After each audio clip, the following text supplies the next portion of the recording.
TV আসার উদ্দেশ্য হচ্ছে পলিটিক্যাল ইস্যু নিয়ে, যেটা হচ্ছে ধরেন বাংলাদেশে ৫টা রাজনৈতিক দল আছে। এখন মানুষ ভোট দিতে গিয়ে দেখে যে একটা দল আসলেই ক্ষমতায় আসার সম্ভাবনা আছে। তখন কি করতেছে?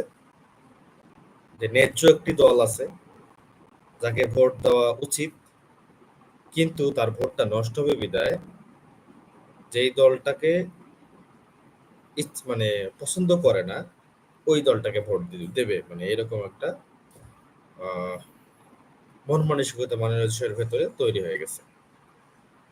পাশাপাশি কাউকে যদি জিজ্ঞেস করেন এবার কাকে ভোট দিবি, কয় ভাই এবার তো আমি বি টিমকে ভোট দিতে চাইছিলাম কিন্তু ভোট দেবো না। তাকে কেন?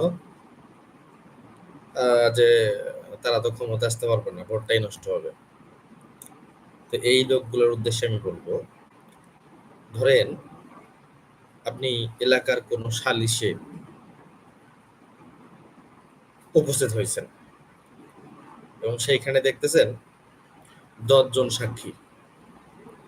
তো ১০ জনের মধ্যে ৮ জনই হচ্ছে অন্যায়ের পক্ষে, মানে যে অন্যায় করছে তারাই কি করছে, ভাড়া করে এদেরকে নিয়ে যাচ্ছে, যার কারণে তারা মিথ্যা সাক্ষী দিচ্ছে। তো তখন আপনি কি করবেন? যদি আপনাকে সাক্ষী বানানো হয়, আপনি কি মানে, এবং আপনি জানেন যে অন্যায়কারী যারা আছে তারা এই বিচারে হয়তো জিতে যাবে, কারণ তাদের সাক্ষীর সংখ্যা বেশি।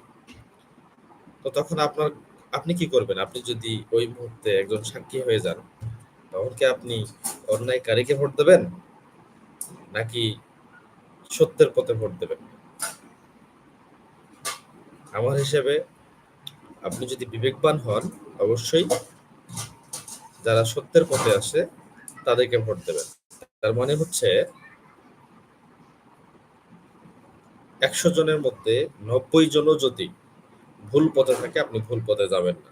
সেম ভাবে ভোট দেওয়ার ক্ষেত্রেও দেখবেন যে কোনো দল হয়তো জিতে যাওয়ার সম্ভাবনা আছে, হয়তো ওরাই জিতে যাবে, কিন্তু আপনার মন যদি না চায়, আপনার মন যদি বলে যে তারা খারাপ, তাদেরকে ভোট দেওয়া ঠিক হবে না। দেখবেন যে আপনার নিজের বিপক্ষেই নিজে তখন আপনি এই বিবেকটাকে কাজে লাগাবেন।